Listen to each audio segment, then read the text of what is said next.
I should like to respond to Thunderf00t's most recent video. Regrettably, this has all become drama.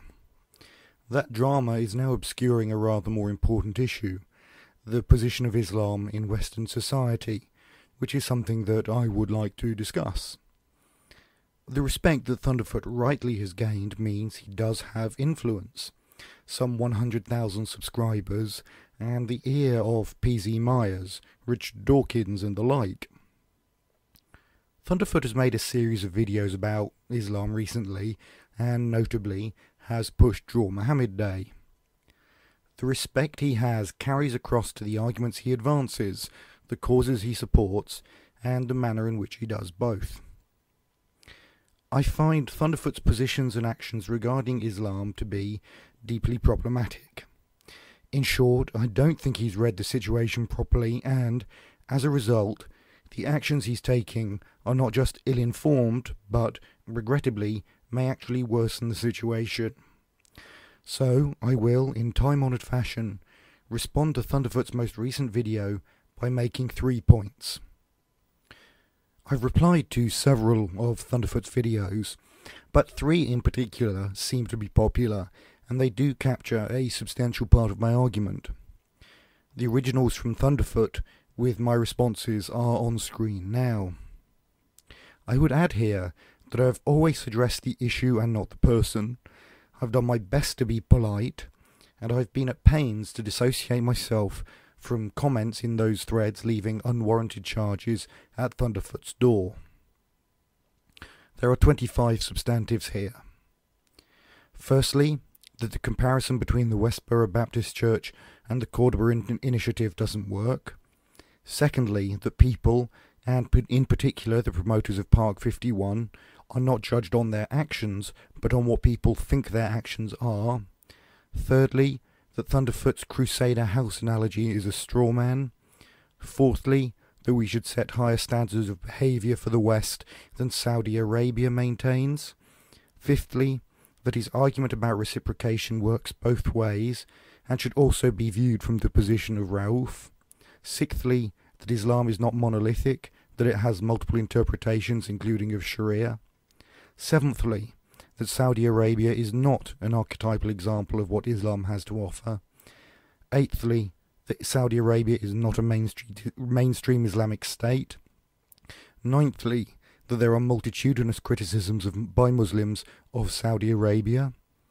Tenthly, that Park 51 offers the productive enrichment of society through cultural mixing that Thunderf00t claims to desire. 11thly, that Mecca is not an icon of discrimination, and that Thunderf00t does not have the ability to decide what others believe for them. 12thly, that Muslims do not pray to the Kaaba but towards the Kaaba, and that this difference matters. 13thly, that the conclusion of Thunderf00t's syllogism, that we should not allow Muslims who pray to the Kaaba to claim intolerance as an argument, does not work, as the presumed intolerance of Muslims does not threaten the tolerance of our society, and therefore we are not justified in being intolerant of them. 14thly, that intolerance can beget further intolerance. 15thly, that it is not just Muslims who pray to the Kaaba who are asking for toleration from Thunderf00t. 16thly, that the consequence of Thunderf00t's argument is removing a great many people from a great portion of political debate. 17thly, that religion is not going away, and so we can either make it inoffensive by encouraging those parts of it that are amenable to Enlightenment values, or we can drive them all toward the extremists. 18thly, civilization is not a monument to science, science is a monument to civilization. 19thly, that the previous argument is daft, and that we are looking at multiple iterative interrelated social phenomena. 20thly, that the number of scientific papers published is not a proxy for a measure of civilization.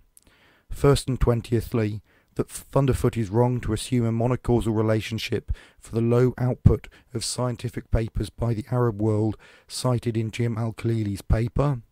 2nd and 20thly, that development for currently developing states is different to states that developed earlier in history for what is known as path dependency, including the intellectual dominance of the US, formation of rentier states, various other economic effects, and the effect of empire. Third and 20thly, that the social psychology at work here matters. Fourth and 20thly, that the premise of Thunderf00t's question, given such data, it seems clear Islam as it is currently practiced is detrimental to modern civilization. Obviously the world will be a better place in 50 years if this anti-science attribute of the religion is diminished, or the number of people practicing the religion is diminished, is wrong. And fifth and 20thly, that the solution to the problem at which Thunderf00t hints is not confrontation, but engagement. Secondly, some of the personal attacks made by Thunderf00t. Quite frankly, I find them to be beneath you, Thunderf00t. The people involved are quite capable of defending themselves, and indeed have done so, but I would like it to be on the record that if it were not for the medication I take, I would be unstable. Finally, if Thunderf00t would like to have a discussion on Islam on the West, I'd open to the idea and I'd really like to join in. The fashion at the moment is to have things out on Blog TV, the YouTube equivalent of a gunfight at high noon. I actually think that YouTube is a better format for discussions that do need a bit of research and reflection and so on, and that Blog TV debates end up being machismo contests. But Thunderf00t, if you'd rather have a discussion on Blog TV than over YouTube, that's fine too. I do apologise for the quality of this recording. As you can probably tell, I'm having some problems with my voice. I'm Landon Cole, and I'll see you next time.